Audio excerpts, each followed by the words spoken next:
Assalamualaikum warahmatullahi wabarakatuh. Selamat pagi anak-anakku yang solih dan solihah. Apa kabar semuanya nak?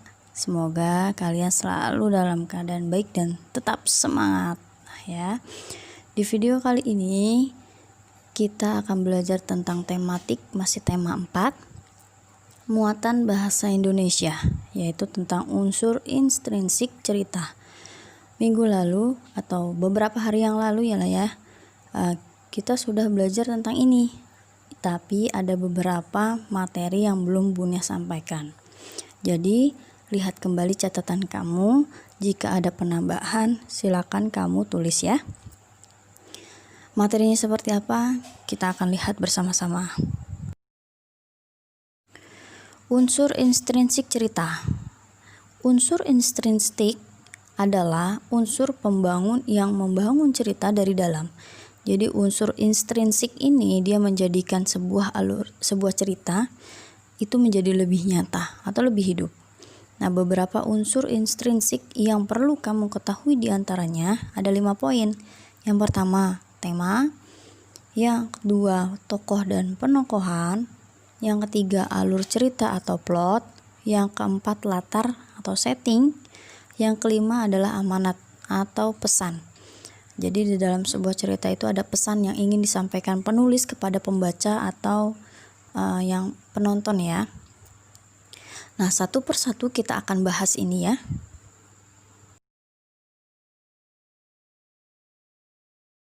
Yang pertama kita akan bahas yaitu tentang tema.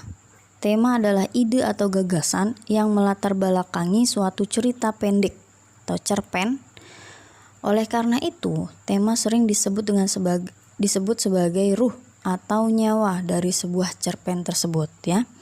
Jadi tema ini sebagai nyawanya. Apa sih isi dari cerita tersebut? Cerita tersebut itu tentang apa? Itu tema. Tema memiliki sifat umum atau general yang diambil dari permasalahan yang ada di masyarakat. Bisa lingkungan pengalaman hidup penulis, sejarah pendidikan, persahabatan, dan masih banyak lagi. Ini contoh-contoh dari tema ya. Misalkan tentang pengalaman hidup penulisnya, atau sejarah pendidikan bagaimana, persahabatan, dan masih banyak lagi. Atau tentang percintaan bisa juga ya. Itu adalah salah satu contoh-contoh dari tema.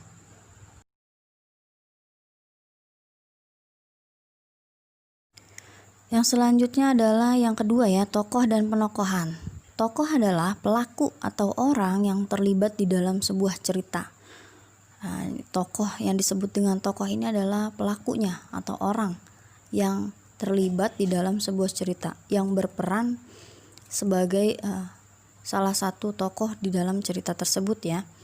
Nah, sedangkan penokohan adalah watak atau sifat yang digambarkan penulis di dalam sebuah cerita. Jadi penokohan ini adalah tentang watak dan sifat dari tokohnya ya, yang ingin digambarkan penulis dalam sebuah cerita. Pendapat tentang watak tokoh dalam cerita. Nah, watak atau sifat tokoh adalah sifat dasar manusia yang dapat mempengaruhi pikiran dan tingkah lakunya.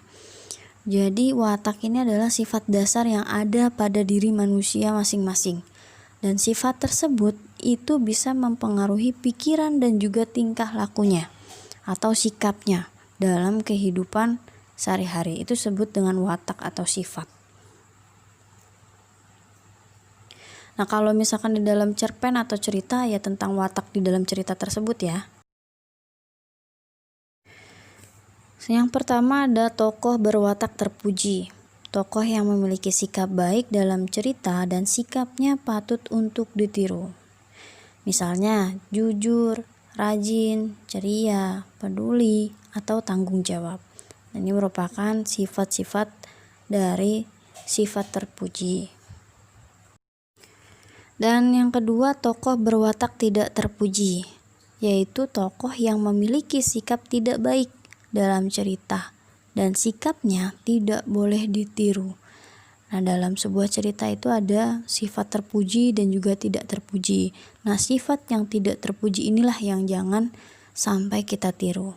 Misalnya sifat bohong, malas, tidak peduli, atau kikir. Nah, ini sikap-sikap yang tidak boleh kita tiru. Ada 4 jenis tokoh yang digambarkan dalam cerpen, dalam sebuah cerita pendek. Antara lain, ada 4 jenis ya. Yang pertama ini adalah protagonis, yaitu tokoh yang menjadi aktor atau pemeran utama dan mempunyai sifat yang baik.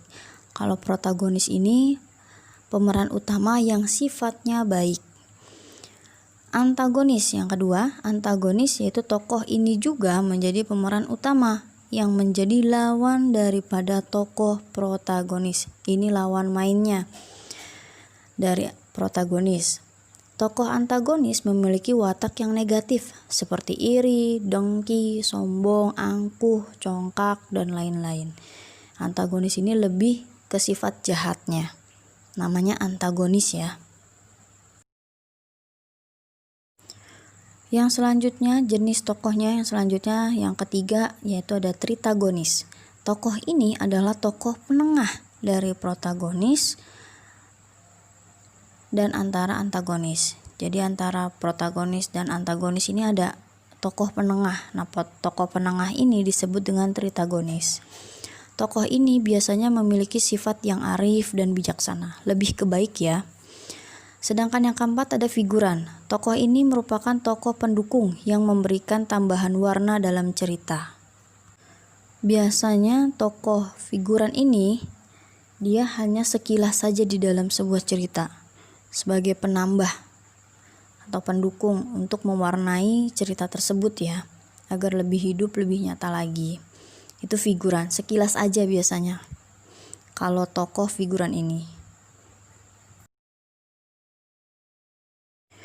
Setelah tadi kita yang pertama tema, yang kedua tokoh dan penokohan, kita masuk yang ketiga alur cerita atau plot.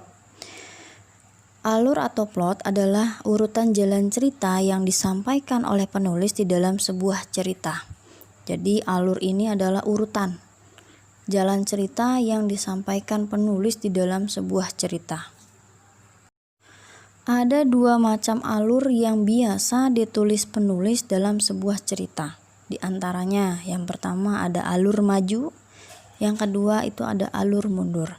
Nah, satu persatu pun kita akan bahas ini. Maksud alur maju itu apa, maksud alur mundur itu apa ya. Ini dia alur maju. Alur maju adalah alur yang menggambarkan jalan cerita yang urut dari awal perkenalan tokoh, situasi, lalu menimbulkan konflik hingga puncak konflik, dan terakhir penyelesaian konflik. Intinya adalah pada alur maju ditemukan jalan cerita yang runtut sesuai dengan tahapan-tahapannya. Jadi dia alurnya tuh maju terus. Abis ini apa, itu alurnya maju. Alur mundur. Di alur ini penulis menggambarkan jalan cerita secara tidak urut. Bisa saja penulis menceritakan konflik terlebih dahulu, setelah itu menengok kembali peristiwa yang menjadi sebab konflik itu terjadi. Konflik itu permasalahan ya. Jadi kalau alur mundur itu bisa kembali ke masa lalu. Entah itu cerita dia masih kecilnya, tadinya sudah dewasa, kemudian dia balik lagi, cerita masa kecilnya seperti apa, atau masa lalunya seperti apa. Nah, itu namanya alurnya mundur. Dalam sebuah cerita itu seperti itu, namanya alurnya mundur ya. Poin yang keempat dari unsur intrinsik cerita adalah setting atau latar ya. Setting atau latar mengacu pada waktu, suasana, dan tempat terjadinya cerita tersebut. Latar akan memberikan persepsi konkret, nyata maksudnya, pada sebuah cerita pendek. Ada 3 jenis latar dalam sebuah cerpen atau cerita pendek, yaitu latar tempat, waktu, dan suasana. Jadi ini men-setting suatu cerita. Cerita ini berada di tempat mana, di waktu malam atau siang atau pagi, di suasana yang seperti apa, entah pedesaan, perkotaan, atau misalkan membahas tentang dunia kedokteran. Nah, ini adalah tentang setting atau latar ini dalam sebuah cerita. Poin yang kelima dari unsur intrinsik dalam cerita adalah amanat. Amanat atau moral value atau yang disebut juga dengan pesan moral adalah suatu pesan moral atau pelajaran yang dapat kita petik, yang kita ambil dari cerita pendek tersebut.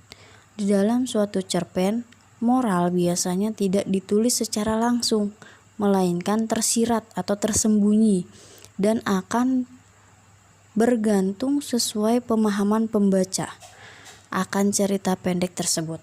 Jadi kalau pesan moral ini biasanya dia tersirat, tersembunyi. Maksudnya apa sih cerita ini gitu. Itu biasanya bisa dilihat atau bisa tahu karena membacanya atau melihatnya dari cerita tersebut.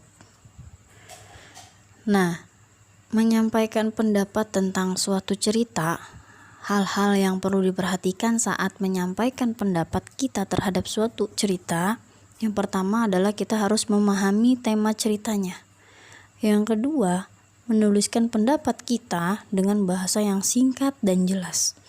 Ya, jika kita ingin mengemukakan pendapat kita tentang suatu cerita.